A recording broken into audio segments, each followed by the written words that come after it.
Est-ce que vous aussi, votre vie ressemble à un champ de ruines? Vous avez traversé ces derniers temps échec sur échec. Et quand vous regardez votre vie, quand vous regardez le parcours, ça ressemble pas à grand-chose. Alors si oui, vraiment, je vous invite à regarder maintenant cette vidéo d'urgence. Je vais vous donner des outils. Et pour cela, je vais justement m'inspirer de la vie de J.K. Rowling, l'auteur de Harry Potter. Justement, sa vie a ressemblé à un vrai champ de ruines. Et dans son parcours, il y a vraiment quelque chose à retenir pour nous tous. J'ai souvent, dans mes séances, dans mon cabinet, des patients qui viennent me voir, qui ont 30 ans, qui ont 40 ans, qui ont 50 ans, et qui ont l'impression que leur vie, c'est un échec à lui tout seul. Ils ont essayé. Ils ont vraiment essayé. Et rien ne marche. Que ce soit au niveau professionnel, au niveau sentimental, au niveau social, au niveau de leur vie, de ce qu'ils ressentent. Parfois, ces personnes-là peuvent avoir des dépressions où ils n'arrivent jamais à s'en sortir, des maladies psychiatriques. En tout cas, ils ont vraiment l'impression que leur vie, c'est juste un échec. Et qu'ils sont vraiment passés à côté de cette vie-là. Et qu'ils sont sûrement les seuls. Alors justement, dans notre histoire avec J.K. Rowling, on va pouvoir voir qu'elle aussi, elle a vécu la même chose, ce que vous vivez.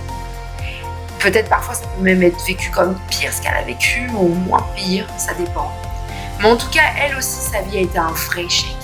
Et aujourd'hui, quand on pense qui elle est, que c'est l'une des femmes les plus riches au monde, que son livre est le livre le plus vendu au monde, on se dit qu'on a quand même quelque chose à apprendre. On va commencer en 1995.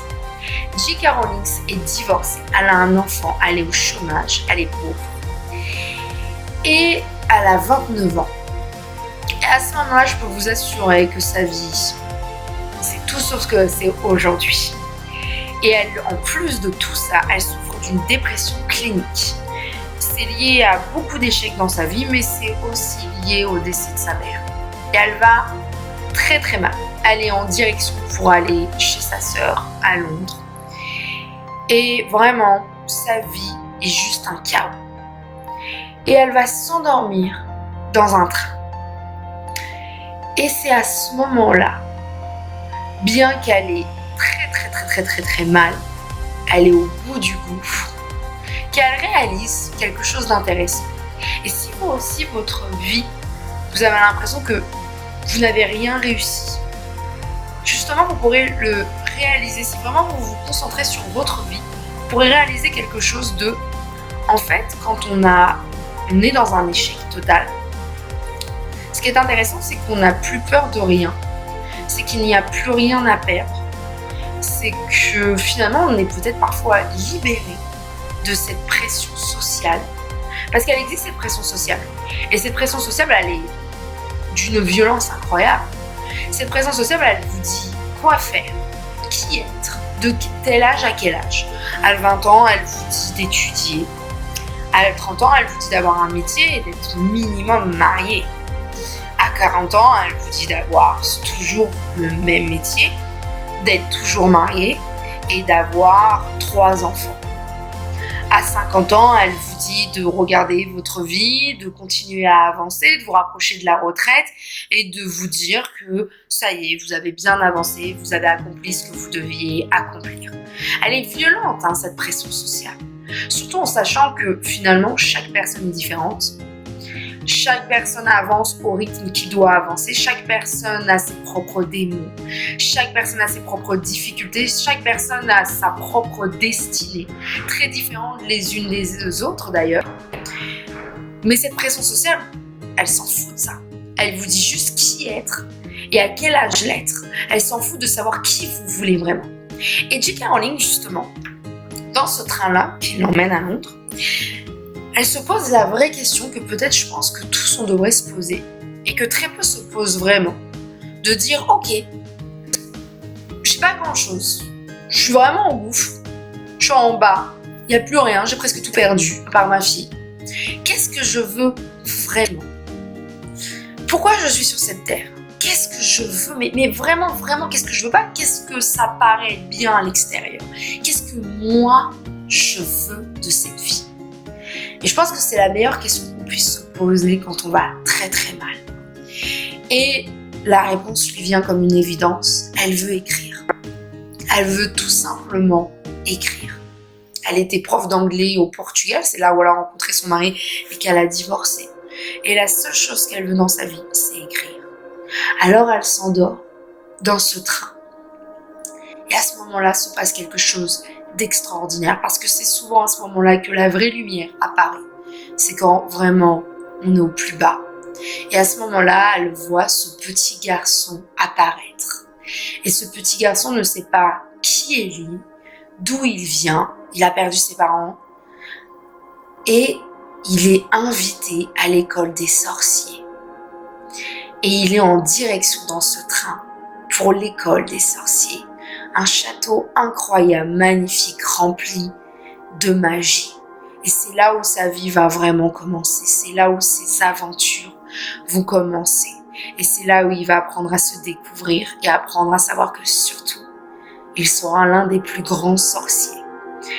Et l'histoire lui vient tout seul. Elle n'a rien pour écrire dans ce train-là, mais elle a juste son imagination.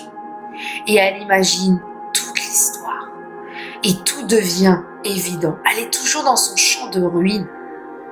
Mais enfin, elle sait pourquoi elle est dans ce champ de ruines.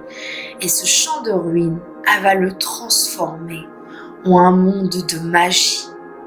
Un château, des ruelles incroyables, des personnages fous.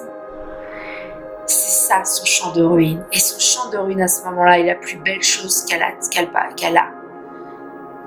Et justement, c'est à ce moment-là qu'il faut se réveiller dans sa vie.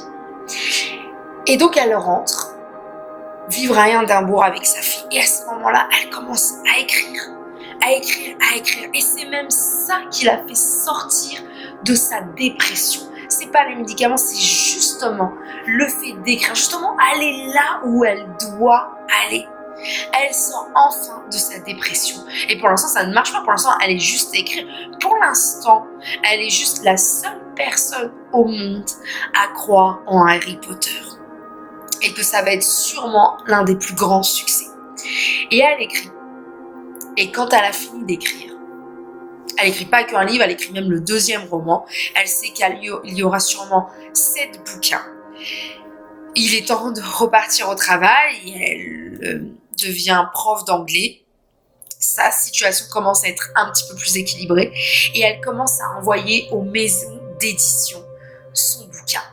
Et là, il va se passer quelque chose d'incroyable. Il va avoir 10 maisons d'édition qui vont la refuser. Je vous demande juste quelques secondes là pour réaliser qu'il y a eu 10 professionnels qui ont dit que ce livre ne marcherait jamais, en sachant que c'est l'un des plus grands succès de ce siècle, que ce livre se vend avant la Bible, que ce livre a rapporté des milliards, parce qu'en plus il faut penser au film, et qu'il y a eu 10 maisons d'édition, 10 professionnels, 10 personnes qu'on pourrait dire intelligentes ont dit ça marchera pas. Et c'est souvent notre erreur à tous, c'est qu'en fait on écoute les autres. C'est qu'en fait on se dit tiens, lui il est professionnel, il doit sûrement savoir de quoi il parle. Je vais l'écouter et si lui me dit que quelque chose ne marchera pas, donc j'écouterai parce que sûrement il sait de quoi il parle. Mais J.K. Rowling, elle les a pas écoutés. Et je pense qu'en fait on devrait tous faire ça. En fait on devrait arrêter d'écouter les autres. On devrait écouter quelques conseils. Mais si les autres vous disent que quelque chose ne va pas marcher, bon bah c'est leur avis, c'est pas Dieu ces gens-là. Donc elle les écoute pas. Jusqu'à temps qu'il y ait une maison d'édition qui justement la publie. Parce que eux, ils avaient justement le patron avait sa fille qui avait lu le livre et l'avait adoré. Et cette fille-là avait compris que ce livre un jour cartonnerait. Et le livre va être publié. Et c'est à ce moment-là que J.K. Rowling va devenir J.K. Rowling. Enfin, c'est ce qu'on croit. Parce qu'en fait, en réalité, J.K. Rowling, c'est devenu J.K. Rowling dans son champ de ruines. Et à ce moment-là, vous connaissez sûrement la suite. C'est devenu un livre traduit dans le monde entier. C'est devenu des films, c'est devenu une image. C'est devenu tant de choses Harry Potter. Ça nous a même peut-être, pour certaines personnes qui lisent, qui regardent cette vidéo, ça a même permis à beaucoup de gens de, à un moment, rêver, s'enfuir d'une réalité parfois difficile. Ça a peut-être même sûrement inspiré beaucoup de personnes à devenir écrivains, ou en tout cas réaliser ses rêves. J.K. Rowling revient de très très loin. Et elle avait, quand finalement rien ne marchait, elle avait 29 ans, 30 ans, 31 ans. Elle aussi, sa vie ne ressemblait à pas grand-chose. Et des histoires comme J.K. Rowling, je peux vous en citer des millions, vraiment des millions. Mais il faut juste comprendre une chose, c'est que votre vie ne ressemble pas à celle de l'autre. Et c'est très bien comme ça, parce que ça serait ennuyant. Si on aurait tous les mêmes vies, le même parcours, ça serait très très très très ennuyant. Et en même temps, il faut savoir une chose, c'est que peut-être les difficultés que vous traversez, elles sont là pour que vous deveniez plus fort. Elles sont là pour que vous réalisez un destin bien plus grand que ce que vous ne pensez. Et elles sont là aussi surtout pour vous dire, arrêtez de vous concentrer sur les autres, arrêtez de vouloir faire comme les autres, mariage, enfant, boulot, comme ça, si c'est pas ce que vous voulez, il n'y a aucun intérêt que vous allez vers cette direction-là. Allez vers votre direction, à vous. Peu importe le champ de ruines, peu importe les milliards d'échecs que vous allez pouvoir avoir, tant pis s'il y aura des échecs, tant pis si cette vie-là ressemblera à un champ de ruines. Parce que ce champ de ruines, c'est ce que vous avez aujourd'hui.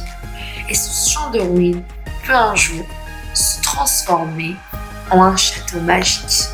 J'espère que vraiment cette vidéo va aider le maximum de personnes et réaliser que leur vie n'est pas finie.